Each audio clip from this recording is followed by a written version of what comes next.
Hello friends, welcome to TFC centre. आज के इस लेक्चर में हम लोग बिहार बोर्ड क्लास 10th के बायोलॉजी का क्वेश्चन देखने वाले हैं, जो क्वेश्चन भारती भवन के बुक से लिया गया है। तो चलिए, भारती भवन के बुक में जितने भी प्रश्न दिए गए हैं चैप्टर 6 के, यानी कि जनन रिप्रोडक्शन चैप्टर से जितने भी क्वेश्चन दिए गए हैं, उन सभी प्रश्नों को हम लोग देखने वाले हैं और बहुत अच्छे तरह से समझने वाले भी हैं। तो चलिए वीडियो को शुरू करते हैं बिना टाइम को वेस्ट किए। तो आप लोग जो है ना, वीडियो को शुरू से लेकर लास्ट तक देखिए। आपको एक भी प्रश्न जो है ना ऐसा नहीं लगेगा कि समझ में नहीं आया और एक बार में आपको प्रश्न जो है। सबसे पहले ऑब्जेक्टिव प्रश्न को हम लोग देख लेते हैं, फिर आगे जैसे जैसे है वैसे वैसे हम लोग बढ़ते चलेंगे। तो सबसे पहले ऑब्जेक्टिव प्रश्न है जो जनन चैप्टर से लिया गया है। इनमें कौन अलैंगिक जनन की विधि है? तो आपको बताना है। यहाँ पे 4 ऑप्शन है कि विखंडन, मुकुलन, बीजाणु जनन और इनमें सभी। तो आपको बताना है कि अलैंगिक जनन की विधि कौन है। तो अगर आप पढ़े होंगे तो पता होगा कि विखंडन, मुकुलन और बीजाणु जनन, ये तीनों जो है अलैंगिक जनन की ही विधि है। तो इसका सही आंसर क्या हो जाएगा? घ। चलिए अगले क्वेश्चन की तरफ बढ़ते हैं। किस प्रकार के जनन में जनक के शरीर से कलिका निकलती है? इसमें आपका ऑप्शन दिया हुआ है मुकुलन, विखंडन, अपखंडन और बीजाणु जनन। तो कलिका किस में निकलती है ये आपको बताना है।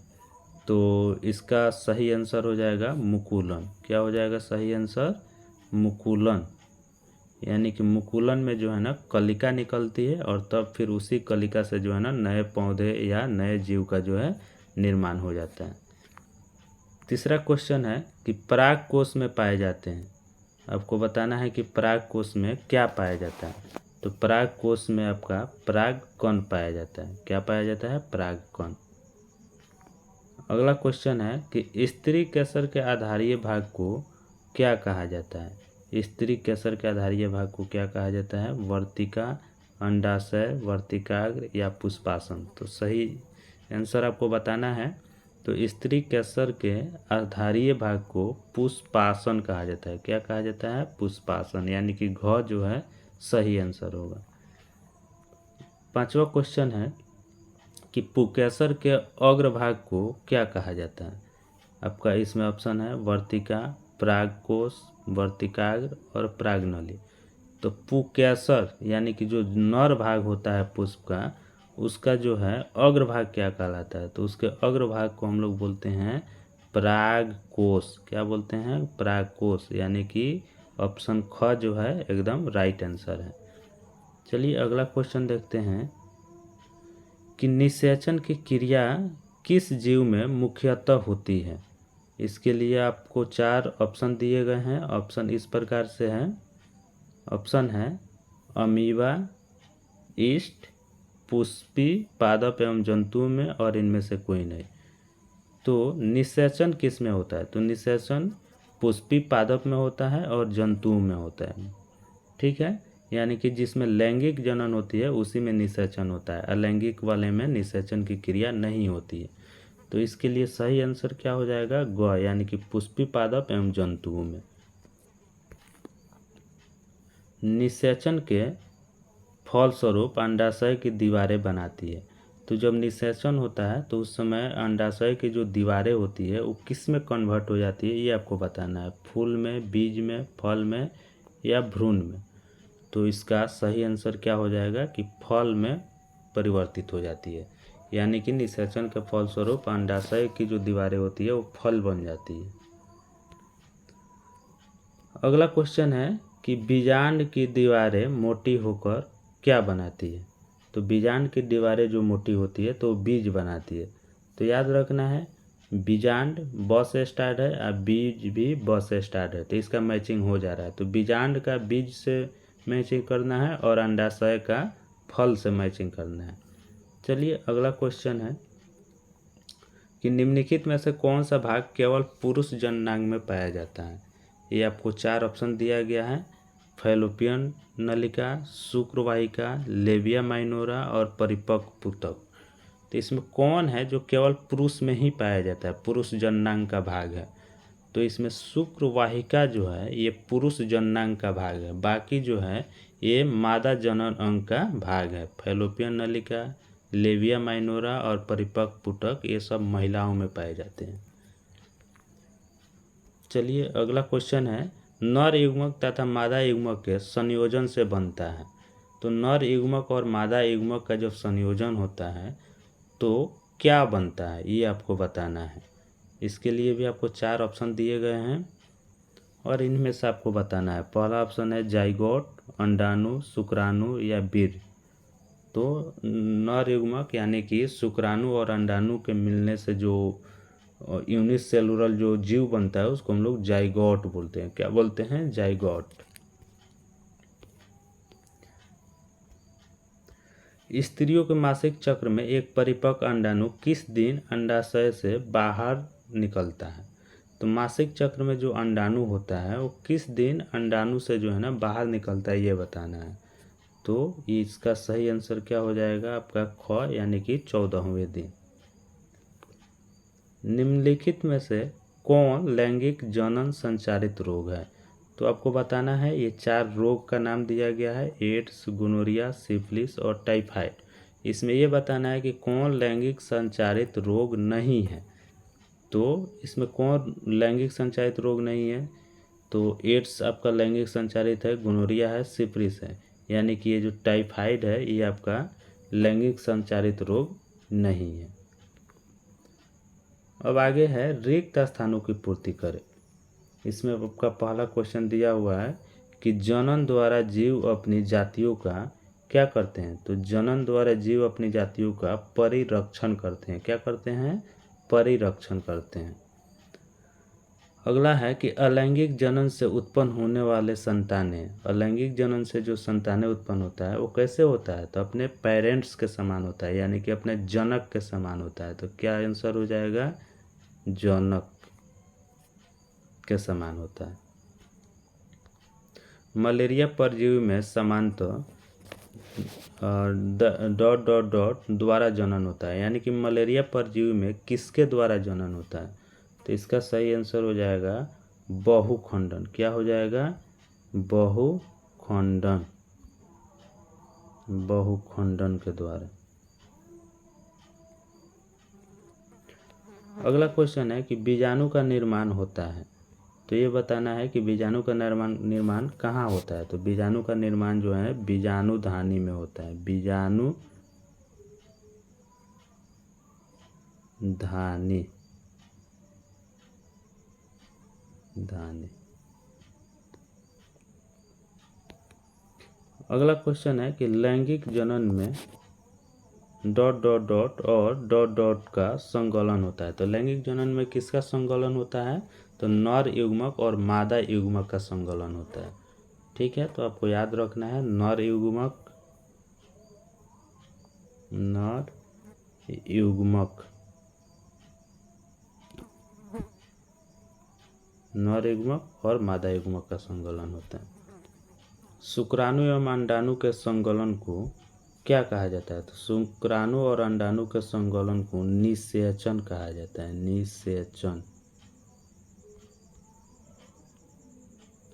निषेचन। क्या कहा जाता है? निषेचन। अगला क्वेश्चन है कि पुष्प के विभिन्न पुष्पीय भाग डॉट डॉट डॉट के ऊपर चक्र में व्यवस्थित रहते हैं। तो पुष्प का जो पुष्पीय भाग होता है वो किसके ऊपर एक चक्र में व्यवस्थित रहता है? तो जो बेस होता है, यानी कि पुष्प का जो बेस होता है उसको हम लोग बोलते हैं पुष्पासन, और उसी पुष्पासन पे जो है ना पुष्प का जो ऊपर वाला भाग होता है वो व्यवस्थित होता है। पुष्पासन, पुष्पासन। चलिए, परागकणों का परागकोश से वर्तिकाग्र तक पहुंचने को क्या कहा जाता है? तो परागकण का परागकोश से वर्तिकाग्र तक पहुंचने की क्रिया को जो है ना परागन कहा जाता है। परागन। पुरुष में पुरस्थ ग्रंथियों की नलिका मूत्राशय से आने वाली नली के साथ जुड़कर किसका निर्माण करता है? तो मूत्र मार्ग का निर्माण करता है, मूत्र मार्ग, मूत्र मार्ग। किशोर अवस्था में द्वितीय लैंगिक लक्षणों का विकास ... के कारण होता है। आपको इसमें भरना है कि क्या भराएगा। तो किशोर अवस्था में द्वितीय लैंगिक लक्षणों का जो विकास होता है हार्मोन के कारण होता है। किसके कारण? हार्मोन के कारण,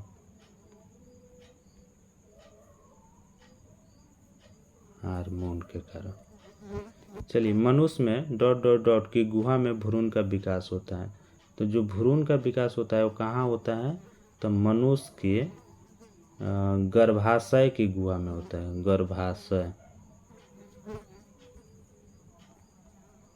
गर्भाशय की गुहा में होता है। जनन किसे कहते हैं? तो जनन क्या है? जनन एक विधि है जिसके द्वारा जीव जो है अपने जैसे नए संतानों को जन्म देते हैं। तो इसके लिए क्या लिख सकते हैं कि वह प्रक्रम जिसके द्वारा जीव अपने जैसे नए संतानों को जन्म देते हैं या उत्पत्ति करते हैं उसे जनन कहते हैं। क्या कहते हैं? जनन कहते हैं। अगला है जनन कितने प्रकार के होते हैं? तो जनन 2 प्रकार के होते हैं। मुख्यतः जो जनन होता है 2 प्रकार का होता है। एक होता है अलैंगिक जनन और दूसरा होता है लैंगिक जनन। अलैंगिक जनन में एक ही जीव भाग लेता है, जबकि लैंगिक जनन में जो है ना 2 अलग अलग यानी कि नर और मादा 2 जीव भाग लेते हैं। अलैंगिक जनन की मुख्य 2 विधियों के नाम लिखें। तो आपको अलैंगिक जनन के 2 मुख्य विधि, जैसे एक विखंडन हो गया, मुकुलन हो गया, बीजाणु जनन हो गया, अपखंडन या पुनर्जनन, ये सभी जो है ना अलैंगिक जनन की विधि है। जिसमें आपको 2 ही बताना है तो 2 ही आप बताइए। 2 पादप के नाम लिखिए जिसमें कायिक प्रवर्धन होता है। तो यहाँ पे 2 पादप आपका क्या हो जाएगा? आलू हो जाएगा, गुलाब हो जाएगा, या ब्रायोफिल्म हो गया। ये सब जो है ना कायिक प्रवर्धन द्वारा इसमें जनन होता है। कायिक प्रवर्धन एक विधि है जिसमें पेड़ का कोई भी भाग, जड़, तना, पत्ती को अलग करके और अगर उससे पौधा निकल जाता है तो उसको हम लोग कायिक प्रवर्धन बोलते हैं। कायिक प्रवर्धन में पौधे के जड़, तना, पत्ती को लेकर जो है ना नए पौधे का उत्पादन किया जाता है। जैसे आलू है तो इसका जो यहाँ पे आँख निकलता है इसको अलग ले जाकर रोप दिया जाएगा तो नए आलू का निर्माण हो जाएगा। ये अदरक है तो अदरक में जो ये जड़ निकला हुआ है इसको रोप देंगे अलग तो ये अलग अदरक का पौधा बन जाएगा। इसी तरह से जो है ना ये कायिक प्रवर्धन में होता है कि एक प्रवर्ध निकलता है, उस प्रवर्ध को अलग ले जाकर हम लोग जो है ना अलग तरीका से वहाँ पे उसको रोपा जा सकता है, उससे अलग पौधा बन जाएगा। चलिए अगले क्वेश्चन की तरफ चलते हैं कि किसी एक पौधे के नाम लिखिए जिसमें पत्तियों द्वारा कायिक प्रवर्धन होता है। तो किसी एक पत्ती का नाम लिखना है जिसमें पत्तियों द्वारा कायिक प्रवर्धन होता है। तो ये पौधा है ब्रायोफिल्म। ब्रायोफिल्म पौधा का जो पत्ती होता है उसके पत्ती में ही कायिक प्रवर्धन निकल जाता है। जैसे यहाँ पे देखिए यही ब्रायोफिल्म का पौधा है। ये क्या है? ये ब्रायोफिल्म का पौधा है। देखिए इसके पत्ती के चारों तरफ जो है ना अनेक पत्ती और जड़ निकला हुआ है, यानी कि इसके पत्ती से भी नया पौधा का जो है उत्पादन किया जा सकता है। अगला क्वेश्चन है कि कायिक प्रवर्धन में वांछित गुणों का परिरक्षण क्यों होता है? तो कायिक प्रवर्धन में वांछित गुणों का परिरक्षण क्यों होता है? परिरक्षण का मतलब होता है जो वांछित गुण होता है, यानी कि जनक में जो गुण होता है सेम वही गुण उसके जो डाउटर होता है उसमें जाता है। तो यानी कि गुण जो है ना सेम रहता है, उसी को हम लोग बोलते हैं परिरक्षण। गुण का सेम रहना, गुण में ज़्यादा डिफरेंस नहीं होना परिरक्षण कहलाता है। तो चूँकि पता है कि कायिक प्रवर्धन जो है क्या होता है, एक अलैंगिक जनन है, और अलैंगिक जनन में क्या होता है निषेचन की क्रिया नहीं होती है, जिसके कारण विभिन्नता इसमें क्या होता है कम होता है। और यही कारण है कि कायिक प्रवर्धन से प्राप्त पौधे में वांछित या आनुवांशिक गुणों में जनक के पौधे के समान होते हैं। ठीक है, तो कायिक प्रवर्धन में क्या होता है कि अलैंगिक जनन होती है, यानी कि अलैंगिक जनन में निषेचन होता नहीं है, जिसके कारण विभिन्नताएं कम उत्पन्न होती है। और कम विभिन्नता उत्पन्न होने के कारण जो होता है, जो कायिक प्रवर्धन से नया जो पौधा प्राप्त होता है, उस पौधे का जो मैक्सिमम गुण होता है वो अपने जनक पौधे के समान होता है। तो एक बार हम पढ़ देते हैं, एक बार आप सुन लीजिए। कायिक प्रवर्धन अलैंगिक जनन का एक प्रकार है। इसमें निषेचन की क्रिया नहीं होती है, जिसके कारण विभिन्नता कम होती है। यही कारण है कि कायिक प्रवर्धन से प्राप्त पौधे में वांछित या आनुवांशिक गुणों में वांछित और आनुवांशिक गुणों में जनक पौधे के समान होते हैं।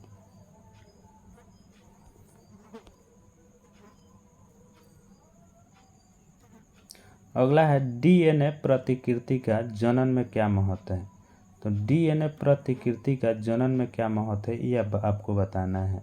यानी कि जनन में जो होता है डीएनए का जो प्रतिकृति बनता है, यानी कि एक पीढ़ी से दूसरे पीढ़ी में जो डीएनए संचारित होता है उसका क्या फायदा है। तो देखिए क्या लिखा हुआ है कि डीएनए का प्रकृति कई पीढ़ियों तक गुणों को आगे लेकर जाता है। डीएनए क्या करता है, जनक के शरीर का जो गुण होता है वही गुण उसके बच्चे में जाता है। इससे प्राणी का अस्तित्व बना रहता है और इसमें शारीरिक डिजाइन में समानता बनी रहती है, पर कुछ ना कुछ विभिन्नताएं होती रहती है।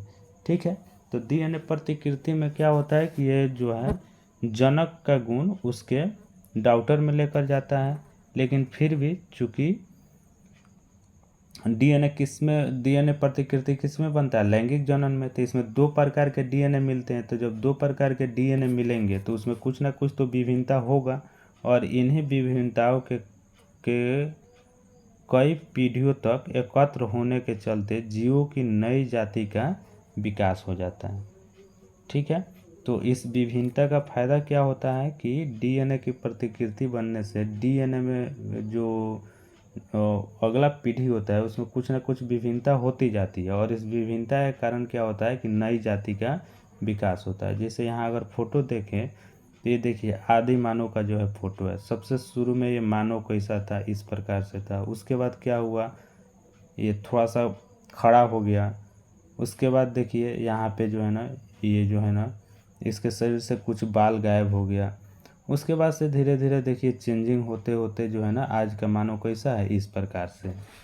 तो अगर ये विभिन्नता नहीं होता, शरीर में कुछ कुछ चेंज नहीं होता, तो मनुष्य जो शुरू में ऐसे था ऐसा ही रह जाता। लेकिन इसी डीएनए प्रतिकृति के विभिन्नता के कारण जो है ना इसमें जो है क्या हुआ, चेंजिंग होते होते हजारों लाखों वर्षों के बाद जो है ना एक स्पीसीज में ही चेंज हो गया, ये स्पीसीज ही बदल गया, यानी कि एक नई जाति का विकास हो गया। जीवों में होने वाली विभिन्नता का क्या लाभ है। तो वही चीज़ है कि जीवों में होने वाली विभिन्नता का क्या लाभ है। विभिन्नताएं जो है ना एकत्रित होते होते लाखों हजारों वर्ष के बाद क्या हो जाती है, एक नई जाति की विकास हो जाती है। तो देखिए क्या लिखा हुआ है कि विभिन्नता के कारण जीव प्रतिकूल परिस्थितियों में जीवित रहने के लिए विकसित हो जाते हैं। तो विभिन्नता के कारण क्या होता है कि प्रतिकूल परिस्थिति में भी जीवों को जीने के लिए उसमें क्षमता विकसित हो जाती है, और जिसके कारण विभिन्न वायुमंडलीय परिस्थिति में जीवों की उत्तरजीविता बनी रहती है। ठीक है, अगला क्वेश्चन है कि पुकेसर के भागों के नाम लिखें। तो पुकेसर के दो भाग होते हैं, तंतु और परागकोश। अंडाशय के अंदर क्या पाए जाते हैं। तो अंडाशय के अंदर बीजांड या ओव्यूल पाए जाते हैं। अगला है कि कीटों की भूमिका किस प्रकार के परागण में होती है। तो कीट की भूमिका किस प्रकार के परागण में होती है, तो पर परागण। परागण दो प्रकार के होते हैं, पर परागण और स्व परागण। तो स्व परागण तो ऑटोमेटिक हो जाता है, लेकिन पर परागण में जो होता है कीटों की भूमिका अधिक होती है। तो देखिए इसको कैसे लिखा जा सकता है कि कीटों की भूमिका पर परागण में होता है। कीटों की भूमिका किस में होता है, पर परागण में। पुष्प की कैसे होता है, तो ये देखिए पुष्प की गंध से आकर्षित होकर मादा कीट उसकी ओर आकर्षित हो जाती है, और इस क्रिया में परागकण मादा कीट से चिपक जाते हैं। जब मादा कीट दूसरे पुष्प में अंडे देने के लिए जाती है उस समय परागकण वर्तिकाग्र के संपर्क में आ जाते हैं और इस प्रकार पुष्प परागित हो जाता है। तो क्या होता है कि फूल जो होता है आकर्षक होता है, जिससे मादा कीट जो होती है उसके तरफ आकर्षित होती है, यानी कि उस फूल पर जाकर बैठती है और बैठने के दरमियान क्या हो जाता है, परागकण उसके शरीर से चिपक जाता है। फिर वही मादा कीट जो है ना दूसरे फूल पर जाकर जब बैठती है तो परागकण वर्तिकाग्र के संपर्क में आ जाता है और इससे पुष्प जो है परागित हो जाता है। चलिए अगले क्वेश्चन की तरफ देखते हैं। अगर नर या मादा अंगों में किसी एक का अभाव हो तो ऐसे जीव को क्या कहेंगे? तो नर और मादा में किसी एक का अभाव हो, यानी कि दोनों में ये नहीं, दोनों जो लिंग है एक जीव में नहीं पाया जाएगा तो उसको क्या बोला जाएगा? उसको एक लिंगी बोलेंगे। यानी कि जब केवल जिसमें मादा है उसको भी एक लिंगी और केवल जिसमें नर है उसको भी एक लिंगी, और जिसमें दोनों हो जाए तो उसको हम लोग बोलेंगे द्विलिंगी।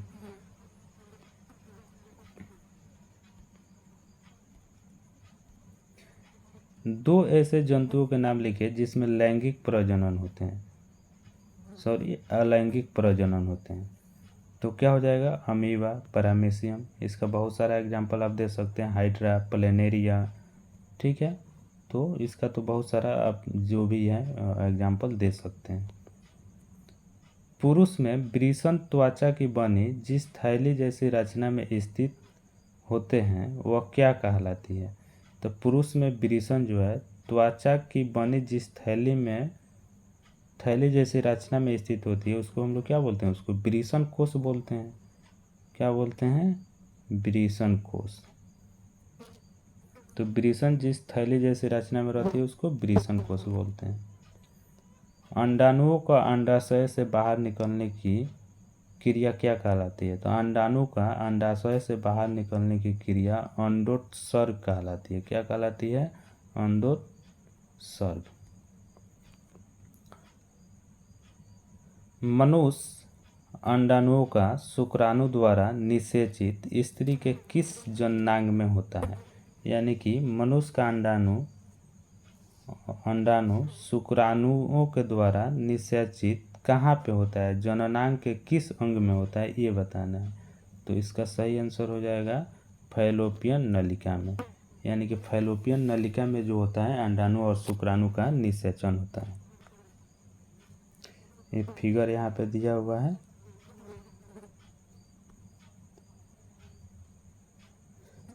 ये आपका जो है अंडाशय है और अंडाशय में देखिए यहाँ पे बहुत सारा अंडाणु है और यही आपका जो नली है इसको हम लोग बोलते हैं फैलोपियन नलिका।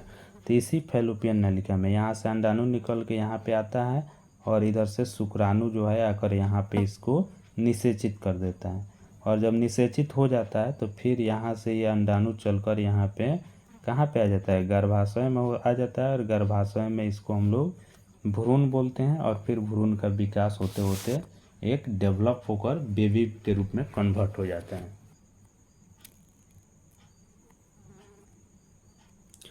अगला क्वेश्चन है कि स्त्रियों में यौनारंभ या इसी को प्यूबर्टी बोला जाता है इंग्लिश में, सामान्यतः किस आयु में होता है? तो ये जो है ना यौनारंभ जो है मनुष्य में कब होता है? 10 से 12 वर्ष की आयु में। स्त्रियों में लैंगिक चक्र कितने दिनों में पूर्ण होता है? तो ये 28 दिनों में पूर्ण होता है। कॉपर्स ल्यूटियम से स्रावित होने वाले हार्मोन क्या कहलाता है? तो कॉपर्स ल्यूटियम से स्रावित होने वाले हार्मोन का नाम है प्रोजेस्टेरॉन। क्या है? प्रोजेस्टेरॉन। किन्हीं दो यांत्रिक विधियों के नाम लिखे जो जनसंख्या नियंत्रण में सहायक है। तो जनसंख्या नियंत्रण में सहायक कौन कौन से विधि है? तो रासायनिक विधि और यांत्रिक विधि। ठीक है, रासायनिक विधि में क्या होता है? गर्भ निरोधक दवाइयों का प्रयोग किया जाता है और यांत्रिक विधि में क्या होता है? तो इसमें जो है ना मासिक चक्र को ध्यान में रखते हुए जो है ना संबंध बनाए जाते हैं, यानी कि ऋतुस्राव के 14वें दिन के आसपास के कुछ समय में जो है संबंध न बनाकर अंडाणु को निषेचित होने से रोका जा सकता है। अगला क्वेश्चन है कि बैक्टीरिया के द्वारा होने वाले 2 लैंगिक जनन संचालित रोगों के नाम लिखें। तो बैक्टीरिया से होने वाला लैंगिक संचालित रोग क्या है? गोनोरिया और सिफिलिस। आपको ये याद रखना है। जीवों में आनुवांशिक गुणों का वाहक क्या है? तो जीवों में जो आनुवांशिक गुण का वाहक होता है उसको हम लोग गुणसूत्र बोलते हैं। क्या बोलते हैं? गुणसूत्र। ये आपका फिगर में दिख रहा है, ये आपका गुणसूत्र है।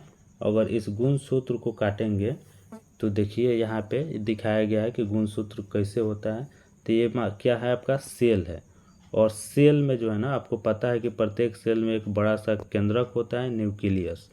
और उस न्यूक्लियस के अंदर में बहुत सारा गुणसूत्र होता है। क्या होता है? गुणसूत्र। इसको हम जूम कर देते हैं। देखिए ये, अब जब न्यूक्लियस के अंदर में देखिएगा तो यहाँ पे गुणसूत्र होता है, यानी कि इंग्लिश में क्रोमोसोम बोलते हैं। और जब इस गुणसूत्र को खींचिएगा तो खींचने के बाद आपको इस तरह की रचना दिखाई देगी। तो इस रचना को, ये पूरा ये वाले रचना को हम लोग बोलते हैं डीएनए। ठीक है। और इसका कुछ पार्ट जो होता है इसको हम लोग बोल देते हैं ये जीन। जब इस डीएनए को और खींचेंगे तो ये जीन, उसमें से जो बाहर निकलेगा वो जीन बाहर निकलता है। तो समझ में आया कि क्या कोशिका के अंदर केंद्रक होता है, केंद्रक के अंदर क्रोमोसोम होता है। और क्रोमोसोम को जब खींचते हैं फीता की तरह तो ये डीएनए दिखाई देता है। और डीएनए को फिर पुनः खींचेंगे तो उसके अंदर जीन बाहर निकलता है। किस प्रकार के जनन में शुक्राणु एवं अंडाणु का निर्माण नहीं होता है? तो शुक्राणु अंडाणु का निर्माण जो है अलैंगिक जनन में नहीं होता है। पुटी या सिस्ट का निर्माण किस प्रकार के विभाजन में होता है? तो पुटी या सिस्ट का जो निर्माण होता है वो बहुखंडन या बहुविभाजन में होता है। जैसे यहाँ पे फिगर दिखाया गया है,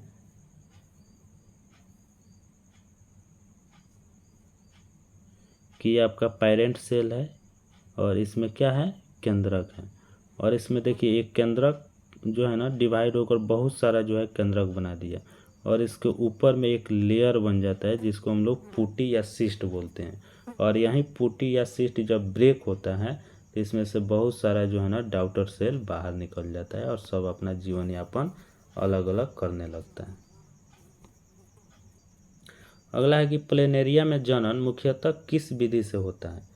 तो प्लेनेरिया में जो जनन होता है वो मुख्यतः अपखंडन या पुनर्जनन, इसी को पुनर्जनन बोलते हैं, विधि द्वारा होता है। पुनर्जनन विधि क्या है कि किसी कारणवश जो है किसी प्लेनेरिया का जो है ना शरीर कई टुकड़ों में बंट गया। जैसे एक प्लेनेरिया है और कोई एक्सीडेंट हुआ, कोई चोट लगा जिससे इसका शरीर 3 हिस्सा में बंट गया। कितने हिस्सा में? 3 हिस्सा में। तो इसका हेड है, ये बीच वाला पार्ट है, और इसका टेल है यानी कि पूंछ है। तो ये हेड वाला हिस्सा जो है क्या करेगा? अपने टेल वाले हिस्सा को यानी कि पूंछ वाले हिस्सा को विकास करके एक नया प्लेनेरिया बना देगा। ये बीच वाला हिस्सा जो होगा अपना हेड और टेल यानी कि पूंछ दोनों का विकास करके एक नया प्लेनेरिया बन जाएगा। और ये जो पूंछ है ये अपना हेड का विकास करके जो है ना एक नया प्लेनेरिया बन गया। तो देख रहे हैं कि एक प्लेनेरिया से ये 3 गो प्लेनेरिया बन गया। तो ये इसको हम लोग बोलते हैं पुनर्जनन, जिसमें क्या होता है किसी जीव का शरीर किसी एक्सीडेंट की वजह से कई टुकड़ों में टूट जाता है। और टूटा हुआ जो जीव होता है, जो टुकड़ा होता है, वो अपने खोए हुए पार्ट को पुनः विकसित करके और कंप्लीट जीव के रूप में कन्वर्ट हो जाता है। कौकों में अलैंगिक जनन की मुख्य विधि क्या है? तो कौकों में अलैंगिक जनन की मुख्य विधि जो है बीजाणु जनन है। बीजाणु जनन के द्वारा जो है कौकों में अलैंगिक जनन होता है। जैसे ये कौक में बीजाणु जनन, ये कौक है और कौक में यहाँ पे एक बीजाणुधानी बनता है और बीजाणुधानी के अंदर बहुत सारा जो है बीज होता है। बीजाणुधानी क्या करता है? इस बीज को प्रोटेक्ट करता है यानी कि सुरक्षित रखता है। ऊतक संवर्धन किस प्रकार के जनन का उदाहरण है? तो ऊतक संवर्धन जो है ना कायिक जनन का ही एक विधि है। इसमें क्या किया जाता है? पौधे के किसी पार्ट को लेकर, कुछ कोशिका को या कुछ सेल को लेकर एक रासायनिक पदार्थ में इसको रख दिया जाता है। जैसे देखिए यहाँ पे एक रासायनिक पदार्थ है और इस रासायनिक पदार्थ में एक टिश्यू को रखा गया है और यहाँ पर भी, यहाँ पर भी, यहाँ पर भी। इसमें होता क्या है कि जल्दी से पौधा का विकास हो जाता है और पौधा का नुकसान नहीं होता है। अगर उस पौधा को मिट्टी में लगाइएगा तो कोई गारंटी नहीं है कि होगा कि नहीं होगा, लेकिन यहाँ डायरेक्ट इसको रसायन में रख दिया जाता है, जिससे पौधा का विकास तेज में होता है और जो है और मतलब कि जर्मिनेशन का चांस मैक्सिमम होता है, इसमें फेल होने की चांस नहीं होती। तो इसमें बहुत तेज़ी से बहुत ज़्यादा जनसंख्या में जो है ना पौधे का उत्पादन कर सकते हैं। पुरुष का सबसे प्रमुख जनन अंग क्या है? तो पुरुष का सबसे प्रमुख जनन अंग वृषण है। जैसे यहाँ पे फिगर है, फिगर में दिखाया गया है कि ये आपका वृषण है। एक मनुष्य में 2 गो वृषण होता है और ये अधिवृषण या वृषण कोष बोलते हैं। इसी वृषण में शुक्राणु बनता है और अधिवृषण में जो है ना शुक्राणु आकर जमा रहता है। ये आपका जो है मूत्र मार्ग है। मूत्राशय के आधार पर स्थित एक छोटी लगभग गोलाकार ग्रंथि को क्या कहा जाता है? तो उसको हम लोग पुरस्थ ग्रंथि बोलते हैं। क्या बोलते हैं? पुरस्थ ग्रंथि। जैसे देख लीजिए यहाँ पे ये मूत्राशय का जो आधार भाग है, यहाँ पे ये जो गोला वाला दिख रहा है, ये आपको दिख रहा है, ये आपको जो ग्रंथि दिख रहा है यही आपको पुरस्थ ग्रंथि या इसी को प्रोटेस्ट ग्रंथि भी बोलते हैं। प्रत्येक स्त्री में कितना अंडाशय पाया जाता है? तो एक जोड़ा अंडाशय पाया जाता है।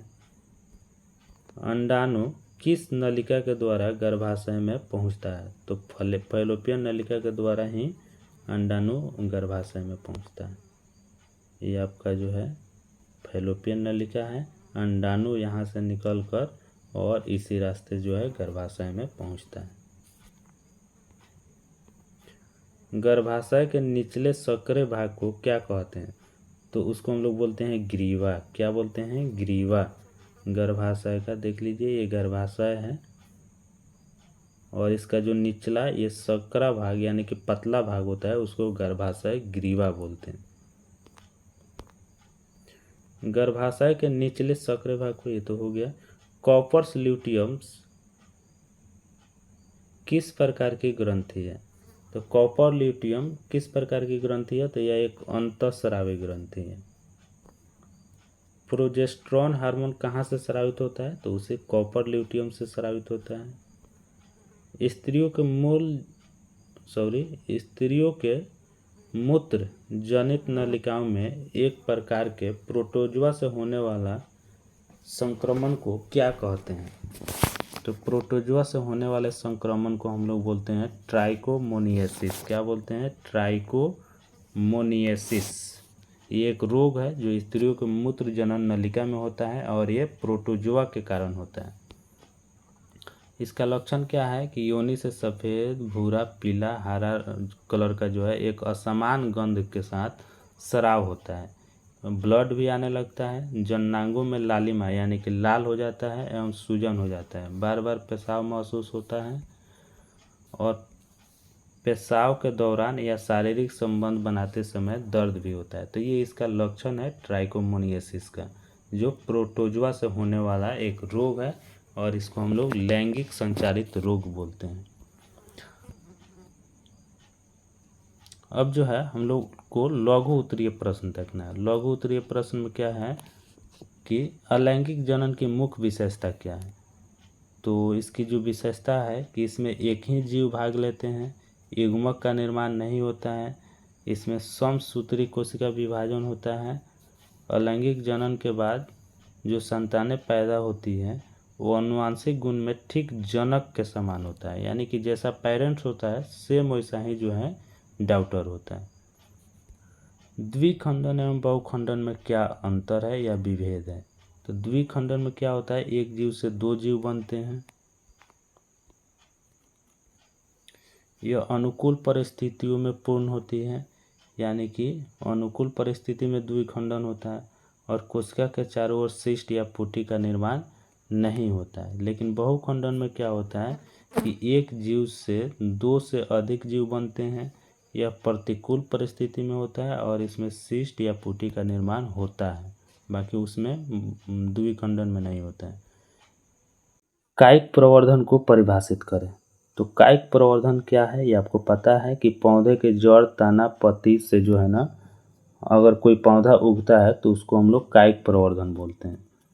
तो देखिए क्या लिखा हुआ है कि जनन की वह प्रक्रिया जिसमें पादप शरीर का कोई कायिक या वर्धी भाग जैसे जड़, तना, पत्ती आदि उससे विलग होकर नए पौधे का निर्माण करते हैं, उसे कायिक प्रवर्धन कहते हैं। इसके द्वारा बनने वाले पौधे अपने जनक के अनुरूप होते हैं और कायिक प्रवर्धन सामान्यतः ऑर्किड, अंगूर, गुलाब, सजावटी पौधे में होता है। तो ये आपको याद रखना है। जैसे यहाँ पे एग्जाम्पल दिया गया है, ये आलू का वर्धी भाग है, या इसी को हम लोग कायिक बोलते हैं।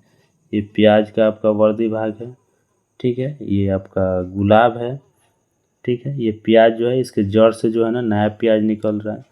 तो इस तरह से जो है ये आपका जो है ना कायिक प्रवर्धन होता है।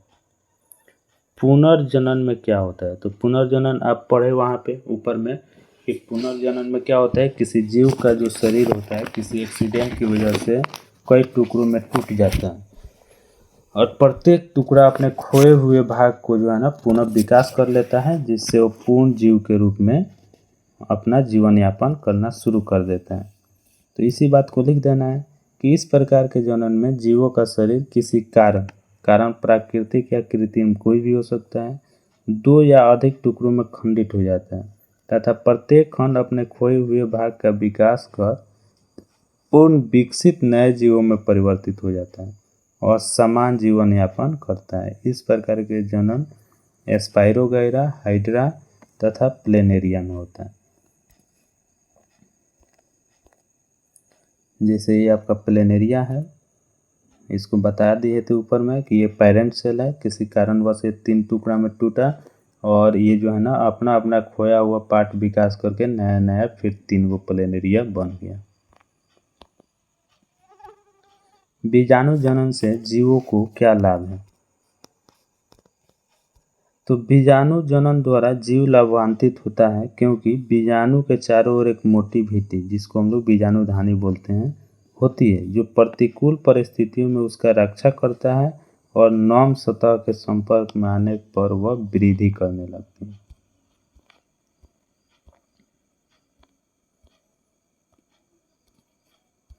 अगला क्वेश्चन है कि क्या जटिल संरचना वाले जीव पुनर्जनन द्वारा नई संतति उत्पन्न कर सकते हैं, तो इसका आंसर होगा नहीं। जटिल संरचना वाले जीव में पुनर्जनन नहीं होगा। इसका मुख्य कारण यह है कि जटिल संरचना वाले जीव के कटे हुए भागों का विकास पुनः नहीं हो सकता है। पुनर्जनन में क्या होता है कि खोया हुआ पार्ट फिर से विकास हो जाता है, लेकिन जटिल जीव का जो शरीर है उसके शरीर का विकास नहीं हो पाएगा। अतः जटिल संरचना वाले जीव केवल लैंगिक जनन द्वारा ही नई संतति उत्पन्न कर सकते हैं। लैंगिक जनन की क्या महत्व है, तो आपको बताना है कि लैंगिक जनन का क्या महत्व है। तो लैंगिक जनन में 2 जीव नर तथा मादा भाग लेते हैं, अतः दोनों के डीएनए के मिलने से विभिन्नता उत्पन्न होती है। लैंगिक जनन में क्या होता है कि 2 जीव नर और मादा भाग लेते हैं और दोनों के डीएनए के मिलने से विभिन्नता होती है और इस विभिन्नता के कारण उस स्पेसीज का अस्तित्व कायम यहाँ पे कम हो गया है, कायम रहता है, जो जैव विकास के लिए क्या है, आवश्यक है। अगला है कि एक प्रारूपी पुष्प के सहायक अंग एवं आवश्यक अंग में क्या भिन्नता है। सहायक अंग जनन में भाग नहीं लेता है, लेकिन आवश्यक अंग जनन में भाग लेता है। लेकिन सहायक अंग क्या करता है, ये परागण की क्रिया में जो है ना सहायता करता है। तो देखिए क्या लिखा हुआ है कि एक प्रारूपी पुष्प के सहायक अंग फूल को आकर्षण बनाने के साथ आवश्यक अंगों की रक्षा भी करता है तथा आवश्यक अंग जनन का कार्य करता है। तो फूल को आकर्षक बनाता है और उसके साथ जो आवश्यक अंग होता है उसकी सुरक्षा भी करता है। जैसे ये पुष्प है, पुष्प का ये पुष्पासन है, जिस पर ये पूरा पुष्प, इसको हम लोग पुष्पासन बोलते हैं, इसको पुष्प वृत्त बोलते हैं। और इसमें ये वाला जो है ये आपका पुंकेसर है, पुंकेसर में आपका तंतु हो जाता है और पराग कण होता है, पराग कोश में पराग कण होता है, और यही आपका स्त्री केसर का ये वर्तिकाग्र है। तो यही इसी को यहाँ पे इसको जो है यहाँ पे बड़ा करके दिखाया गया है। इसमें क्या होता है, पराग कण, और यही पराग कण इस वर्तिकाग्र पर आकर गिर जाता है तो परागण की क्रिया संपूर्ण हो जाती है। स्वपरागण और परपरागण में क्या अंतर है? तो स्वपरागण, इसमें परागण उसी फूल या उसी पौधे के दूसरे फूल के वर्तिकाग्र पर पहुंचते हैं। स्वपरागण में क्या होता है कि इसमें परागकण, सॉरी यहाँ पे परागकण होगा,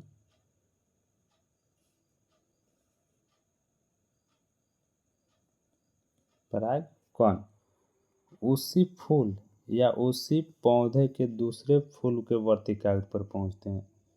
परागकणों के नष्ट होने की संभावना कम होती है। तो स्वपरागण में क्या होता है, परागकणों के नष्ट होने की संभावना कम होती है। परपरागण, इसमें परागण किसी दूसरे पौधे के फूल के वर्तिकाग्र पर पहुंचते हैं। परागकणों के नष्ट होने की संभावना अधिक होती है। तो इसमें क्या होता है कि परागकण किसी दूसरे पौधा के फूल के वर्तिकाग्र पर पहुंचता है। अलैंगिक जनन की तुलना में लैंगिक जनन से क्या लाभ है?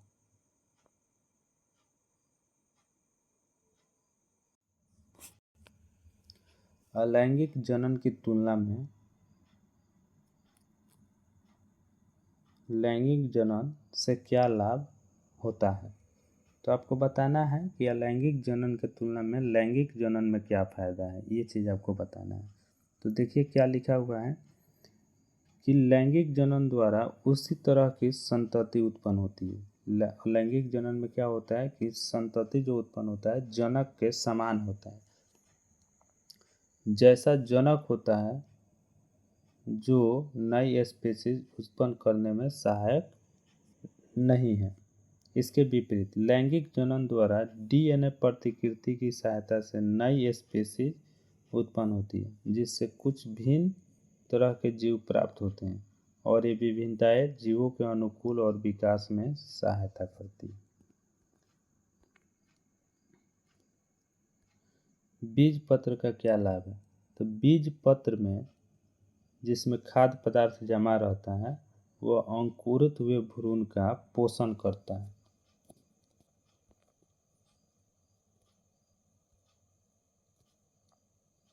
पुरस्थ ग्रंथि के कार्यों का उल्लेख करें। तो मूत्राशय के नीचे जस्ट आधारीय भाग पे जो है ना पुरस्थ ग्रंथि पाया जाता है। पुरस्थ ग्रंथि से पुरस्थ द्रव, किस द्रव का स्राव होता है? पुरस्थ द्रव का स्राव होता है। पुरस्थ द्रव शुक्राणु तथा शुक्राशय द्रव मिलकर वीर्य बनाते हैं। पुरस्थ द्रव के कारण ही वीर्य में विशेष गंध होती है।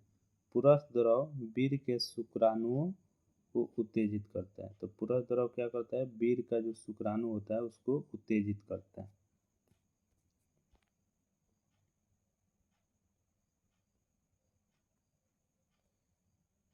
इसमें बताना है कि फैलोपियन नलिका की संरचना का वर्णन करें। तो फैलोपियन नलिका की संरचना का जो है ना वर्णन कर देना है।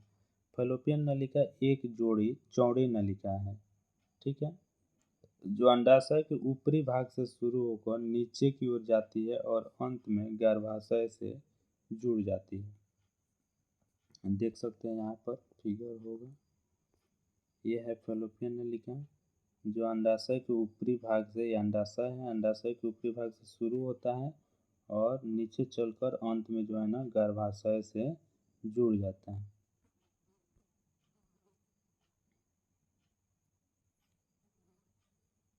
प्रत्येक फैलोपियन नलिका का शीर्ष भाग एक चौड़े कीप के समान होता है जो अंडाणु को फैलोपियन नलिका में प्रवेश करने में सहायता करते हैं। फैलोपियन नलिका दीवार मांसल एवं संकुचनशील होती है। फैलोपियन नलिका की जो दीवार होती है वो मांस की बनी होती है और संकुचनशील होती है, यानी कि सिकुड़ने वाली और फैलने वाली होती है। इसकी भीतरी सतह पर सिलिया लगी होती है जो अंडाणु को फैलोपियन नलिका में नीचे की ओर बढ़ने में सहायता करती है। इसी नलिका के द्वारा अंडाणु गर्भाशय में पहुंचते हैं। जैसे यहाँ पे ये फिगर है, ये आपका अंडाशय है। तो इस अंडाशय से अंडाणु जो निकलता है तो यहाँ पे ये गर्भाशय में पहुँचता है। तो इसी फैलोपियन नलिका में जो है क्या होती है, सिलिया होती है जो संकुचित होती है, यानी सिकुड़ती है, फैलती है, जिसके कारण अंडाणु जो है ना, ये अंडाणु ये नीचे की तरफ खिसकता है और खिसकते खिसकते गर्भाशय में आकर पहुँच जाता है।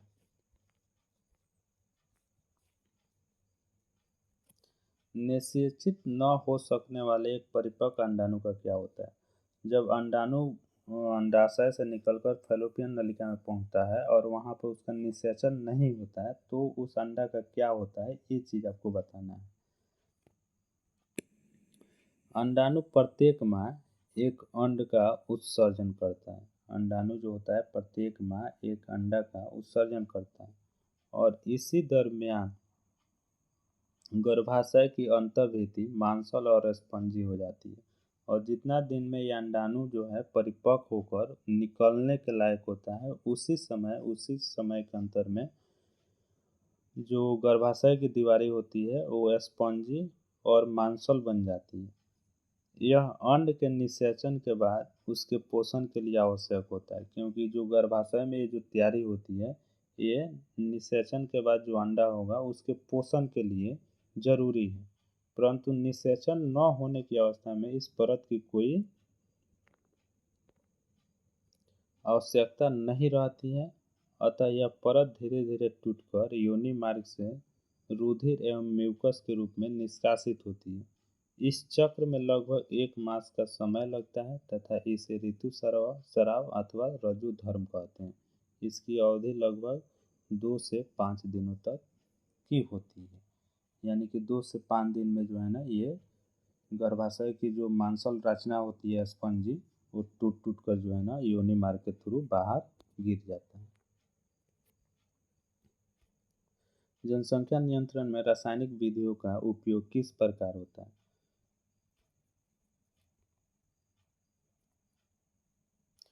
ऐसी विधियों में विभिन्न रसायनों से निर्मित गर्भ निरोधक दवाइयों का उपयोग किया जाता है। जैसे रसायनों से निर्मित ऐसा क्रीम स्त्री की योनि में लगा दिया जाता है जो शुक्राणुओं को नष्ट कर देता है, इससे निषेचन नहीं हो पाता है। कृत्रिम तरीके से विभिन्न रसायनों द्वारा एस्ट्रोजन तथा प्रोजेस्टेरोन जैसे हार्मोन बनाए जाते हैं जो गर्भ निरोधक गोलियों के रूप में उपलब्ध है। स्त्रियां जब इसका सेवन करती है तब उसके समान मासिक चक्र बाधित हो जाते हैं तथा अंडोत्सर्ग नहीं हो पाता है। यह जनसंख्या नियंत्रण की अत्यंत सुरक्षित और प्रभावी विधि है। जैसे यही है आपका टैबलेट है गर्भ निरोधक।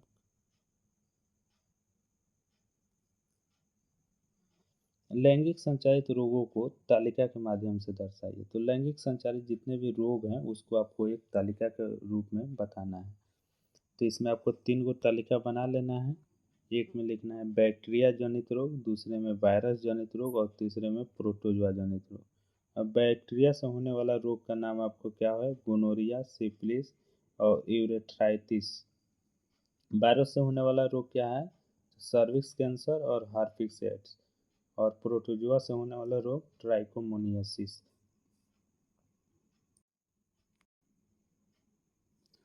और इसी के साथ जो है आपका जो है लघु उत्तरीय प्रश्न खत्म हो गया। अब दीर्घ उत्तरीय प्रश्न है। तो ये वीडियो काफ़ी लंबा हो चुका है, इसलिए जो है दीर्घ उत्तरीय प्रश्नों को जो है हम लोग अगले लेक्चर में देख लेंगे। तो आज बस इतना ही।